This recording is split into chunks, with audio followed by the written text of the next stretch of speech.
This is the second of a two-part response, specifically for folks who approach me with promises of their God's love, setting out my reasons for rejecting this apparent gift, and explaining why all of us deserve better.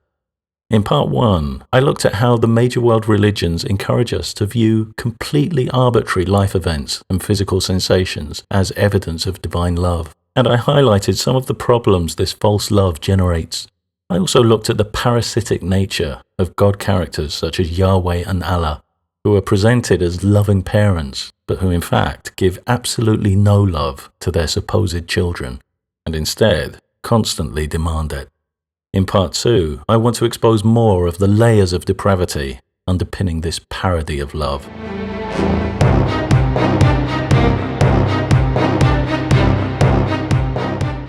The major world religions are deeply invested in the notion of free will. If we determine our own beliefs and actions, we can reasonably be held accountable for them. On the platform of accountability, religions plant their concepts of sin and virtue, blaming us for the former and praising us for the latter. And on this stack of building blocks rests the ultimate concepts of hell and heaven. Mess around with the notion of free will, and accusations of heresy soon start to fly. Within Christianity, emerging in the mid-1600s, the Jansenists held that humans were powerless to avoid sinning, because following Adam and Eve's fall from paradise, humans were deprived of grace. They further argued that any humans who were subsequently offered Yahweh's grace were powerless to resist it. This meant humans couldn't be held accountable either for their sinful nature or their redemption. The Jansenists' ideas soon aroused papal condemnation for heresy. Within Islam, two groups emerged during the Umayyad period, between the 7th and 8th centuries, that were both denounced because of their contentious views on free will. The school of Jabariyah viewed humans as divine puppets whose actions were determined by the Islamic god Allah and who consequently bore no responsibility. To back up their assertion, they cited Surah 76 verse 30 of the Quran, which states that Allah's will dictates human will. In contrast, the school of Qadariyah proposed that humans possessed a free will completely independent of the will of Allah, making humans a rival to Allah. Senior lecturer in Islamic studies Abdur Rashid Butt writes that both these groups were disapproved of by the Muslim community for their rigid, extremist and heretical stands. All this bitter religious dispute to preserve our freedom to determine our own life's course. And what do the gods expect us to do with this generous gift of freedom? Submit ourselves into slavery. Islam is pretty upfront about its desire to enslave. The word Islam itself means submission, specifically submission to the will of Allah. Read scriptural and scholarly Islamic writings, or simply talk to a range of Muslims, and you'll find the word human openly and unapologetically replaced by the words servant and slave. You'll find similar language in the Bible. So, the gods gave us free will so that we could choose to be slaves. Anyone spot the fundamental problem with this deal? And there's no room for half-hearted or grudging submission. You have to really want to put on those mental shackles, to forego your critical thinking in order to defend the master's stories, to limit your human relationships in order to defend the master's supremacy, to abandon your logical faculties in order to defend the master's inconsistencies, to waive your moral reasoning in order to defend the master's immorality. In short, to surrender your humanity in order to defend your master's inhumanity. And if your hunger for this degradation isn't strong enough, you'll be condemned to everlasting suffering in hell. So, Yahweh and Allah, supposedly the most loving beings to exist, created us for slavery or torture. Even the Bible states that love and fear don't mix. 1 John 4 verse 18 asserts, "There is no fear in love, but perfect love drives out fear, because fear has to do with punishment." Unfortunately, Yahweh seems determined to have it both ways. In Matthew 22, Jesus states the greatest commandment is to love Yahweh with all our heart and soul and mind. But in books such as Deuteronomy, humans are repeatedly commanded to fear Yahweh. So we have an impossible triangle. Humans are first commanded to love Yahweh, second commanded to fear Yahweh, and third, told that love and fear don't mix. These contradictory angles add up to one big mess. Turning to Islam, threats of hellish punishment for non-belief contravene Surah 2, verse 256 of the Quran, which forbids compulsion in religion. What greater form of compulsion is there than the threat of eternal torture? Of course, with Islam, threats aren't confined to the afterlife. It's a modern-day disgrace that over 20 territories on this planet have official laws and policies prohibiting deconversion from Islam. Apostates are threatened variously with fines, loss of citizenship, or execution. Several ex-Muslims living in these territories have shared their personal stories with me, describing the exhausting, corrosive psychological pressures they're forced to endure on a daily basis just to survive. So much for no compulsion. Of course, compulsion in religion isn't just a problem because some passage in the Quran forbids it. Compulsion backfires on Islam and Christianity by destroying their very foundation, free will. The types of free will typically asserted by religions are already difficult enough to support on philosophical grounds, as our increasing understanding of the human brain exposes increasing complexities and obstacles regarding the concept of choice. But the use of compulsion in religion, forcing humans into submission, destroys any claim of divinely granted free will. This has a devastating knock-on effect, destroying accountability, virtue, and ultimately any justification for heavenly rewards. With their threats of eternal suffering, the gods huff and puff and blow their own house down. Divine attacks on free will can be found in other parts of the Quran and Bible. In the Quran, Surah 2, verse 7, Allah is said to have fixed a seal on the hearts and hearing of disbelievers and veiled their vision. So, disbelievers are divinely prevented from becoming believers and then punished for not believing. In the Bible, we find a similarly perverse attack on free will in the book of Exodus. In chapter 3, verse 7 and 8, Yahweh tells Moses he's seen the oppression of the children of Israel and promises to deliver them from their Egyptian masters. In verses 19 and 20, Yahweh says he's sure the Egyptian Pharaoh will not liberate the Israelites. So, Yahweh vows to strike Egypt with wonders, after which he predicts the Pharaoh will let them go. But in Exodus 4, we find a bizarre plot twist. Yahweh tells Moses that he's going to harden the Pharaoh's heart, forcing the Pharaoh not to liberate the Israelites. So Yahweh promises to liberate the Israelites, then deliberately prevents their liberation by taking away the Pharaoh's free will. We now see why, in Exodus 3, Yahweh was so sure that the Pharaoh wouldn't let the Israelites go. What this self-defeating divine intervention means is that Yahweh's strike against Egypt, supposedly in response to the Pharaoh's refusal, is in fact a response to Yahweh's own actions. Given the choice, would you freely choose to be a slave? Not only do Allah and Yahweh want us to submit to slavery, they threaten us to submit with promises of unimaginable punishment.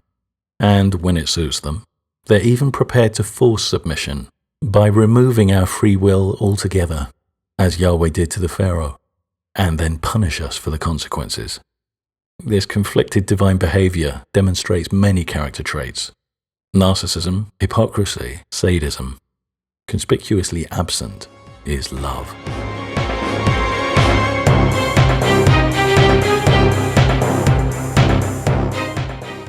Stretching back thousands of years, the practice of blood sacrifice to the gods persists to this day on a huge scale. The rationale for these sacrifices varies. The world's largest mass animal sacrifice is performed by Muslims as part of Hajj, a vast annual pilgrimage to Mecca in which hundreds of thousands of animals, including sheep, goats and cows, are slaughtered in the hope of attaining closeness to Allah, showing that they're willing to give up some of their own benefits. Within Hinduism, the Guerino festival has seen millions of devotees descend on Nepal every 5 years for the world's second largest animal sacrifice, in which, among other animals, thousands of cattle are beheaded. Attendants hope that this torrent of blood will make their wishes come true. Aside from the granting of wishes and displays of self-denial, another religious rationale for sacrifice is substitutionary atonement. Here, people hope to erase their sins by casting them onto a sacrificial subject, who's punished in their place. An example of scapegoat sacrifice forms the basis of Christianity. This sacrifice is cited as a demonstration of Yahweh's profound love, but it demonstrates no such thing. Some folks are surprised to learn that the life of the biblical Messiah Jesus not only ends but begins with blood sacrifice. When he's born, his parents sacrificed 2 birds, in keeping with the divine law set out in Leviticus 12. Not the stuff of school nativities, but it sets an appropriately bloody tone for what's to come. Calling himself the Son of Yahweh, Jesus infuriates the Jewish authorities. He's arrested and tried by the Sanhedrin, a Jewish judicial assembly, and condemned to death by crucifixion. Although he foresees all of these events long in advance, he allows them to happen because, through his death, he's destined to pay a ransom for humankind. Since the fall from paradise, after the first humans, Adam and Eve, disobeyed Yahweh by eating from the forbidden tree of the knowledge of good and evil, every human subsequently born was born wrong, born as an imperfect sinner. The sins of every sinner had to be paid for to avoid damnation, and for many years, animal sacrifices were offered as payment. But then Jesus arrives and offers a deal. If we ask for his forgiveness, he'll pay with his blood, absolving us of our sins.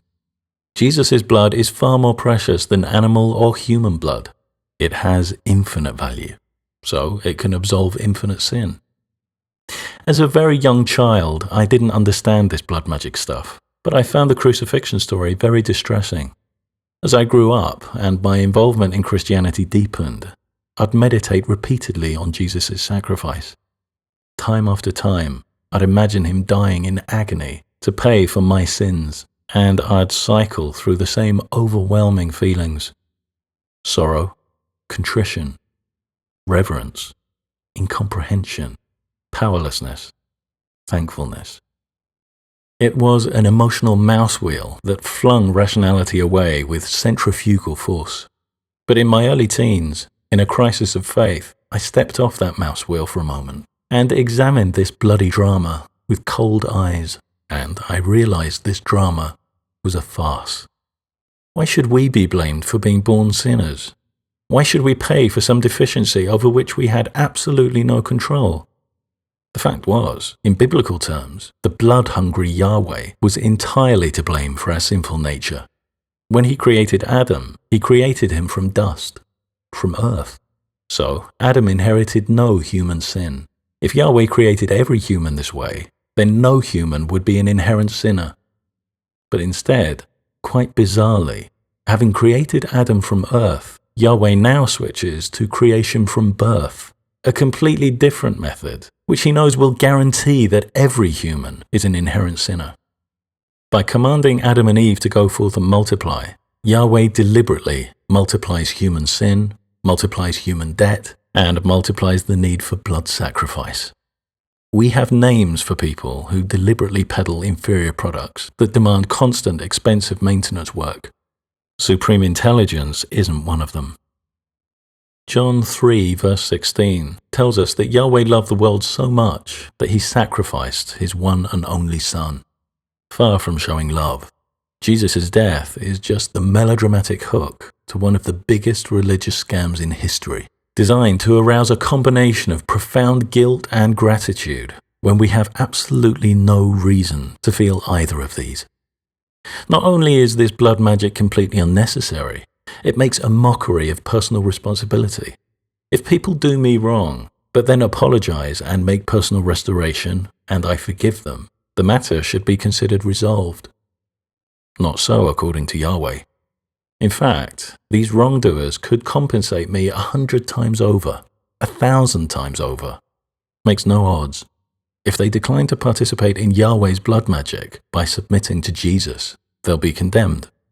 Conversely, if people do me wrong, but offer me no apology or restoration, and receive no forgiveness from me, the matter should be considered unresolved. Again, not so.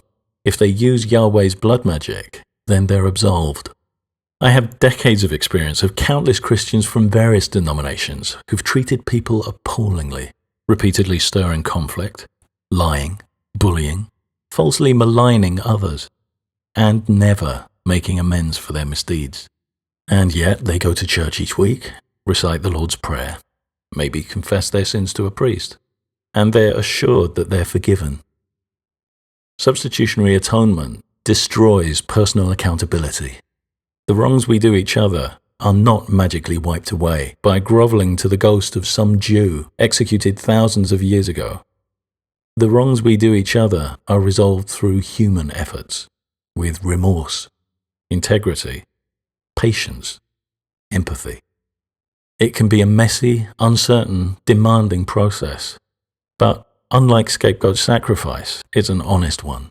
And it gives us back what religions like Christianity try to take from us: the adult autonomy to sort out our own problems and move on from them, instead of submitting to a divine protection racket in which we endlessly pay Yahweh in blood to protect us from Yahweh.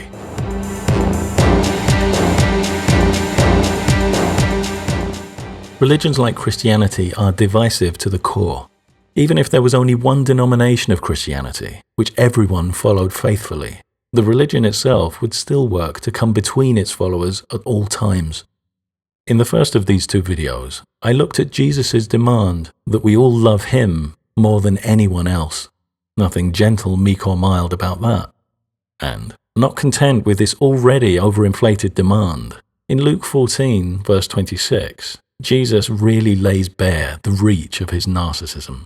He demands so much love that, by contrast, our love for everyone else should feel like hate.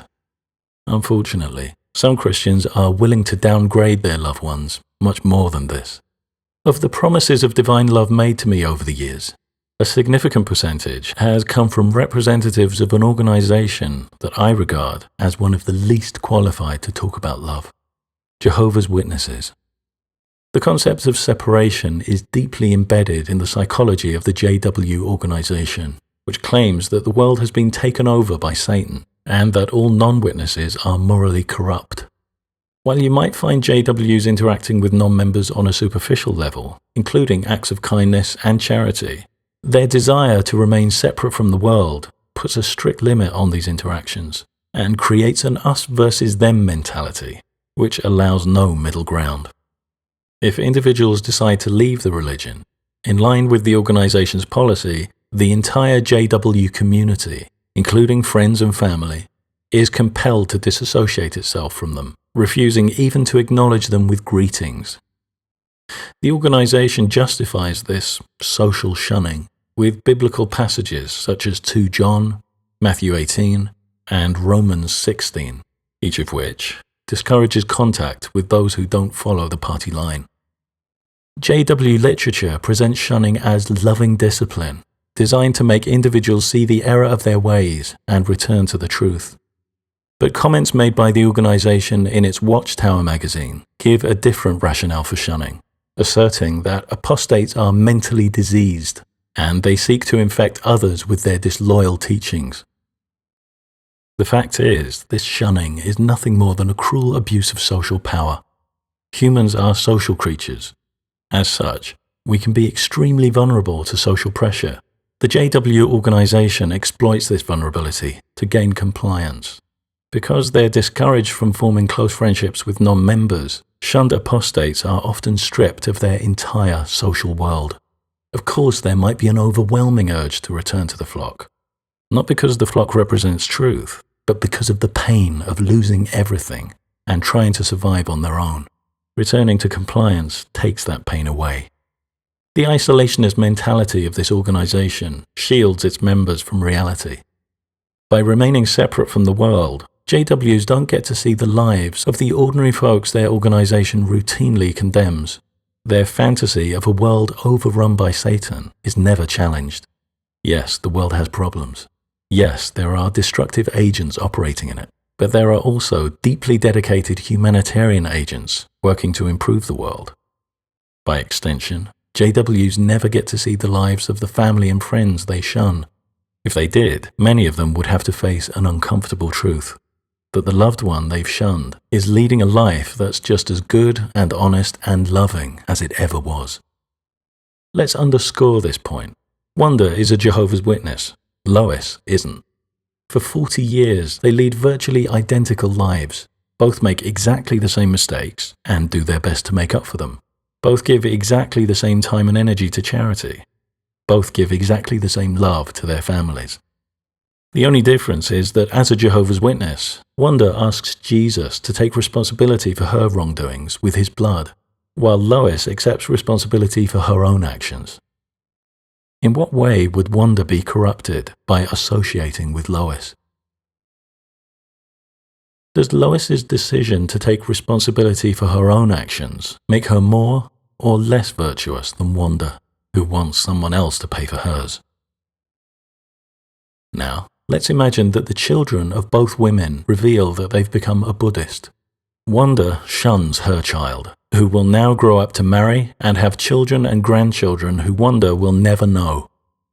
Lois holds on to her child, doesn't become a Buddhist, but does enjoy years of mutually rewarding relationships with her son, his wife, their children, and their grandchildren.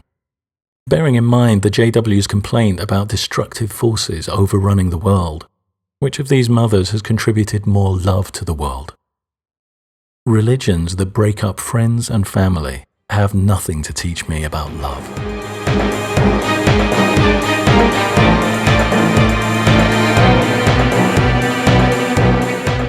In part 1, I mentioned that when I reject their promise of divine love, some folks assert that I've been somehow damaged and express hopes that I might someday be healed. If I was at all damaged, then it was by the warped, avaricious, sadistic pseudo-love peddled by the religion into which I was indoctrinated. If I had to heal from anything, it was this. I had to unlearn the neurotic thinking style instilled in me, the habitual thoughts of unworthiness, the constant doubt about whether my love was ever good enough, the feeling that my life was not my own, the instinctive lack of confidence in my own moral judgment. It's no coincidence that religions that pontificate endlessly about love constantly neglect one of its most important forms, self-love. It's the subject of corny songs and cheesy internet memes. But for me, self-love really forms the grounding of all love. Self-love isn't about being proud or immodest. It isn't about deluding ourselves that we have some special importance. It's about being secure in our self-worth. When we don't have an abiding internal sense of our own worth, we often end up seeking validation from external agents. By giving them the power to control our sense of worth, we become vulnerable to manipulation by those agents. Religious agents in particular are all too happy to prey on that vulnerability. I was raised on a distorted parody of love. I didn't see it was distorted, because everything else in my life was distorted around it to make it look reasonable. For years, I found ways of ignoring the telltale signs, the subjugation, the suffering, the needless, overblown sacrifices, all of which were silently screaming at me, "You're looking at this from the wrong angle." But eventually, I listened. The flip in perspective was disorientating, but things finally made sense, and I was able to shed years of distorted thoughts and emotions. I was finally able to solve previously insoluble problems thrown up by these loveless ideologies, like, how do you find a moment's happiness in heaven when you're conscious of loved ones burning in hell? The answer was simple. You don't. Many of us come from generations of folks who've had this corrupt model of love drilled into them, but things are changing. And I know I'm not alone when I say, I reject this degrading love. I reject this degrading love. I reject this degrading love. I reject this degrading love. I reject this degrading love. I reject this degrading love. I reject this degrading love. I reject this degrading love.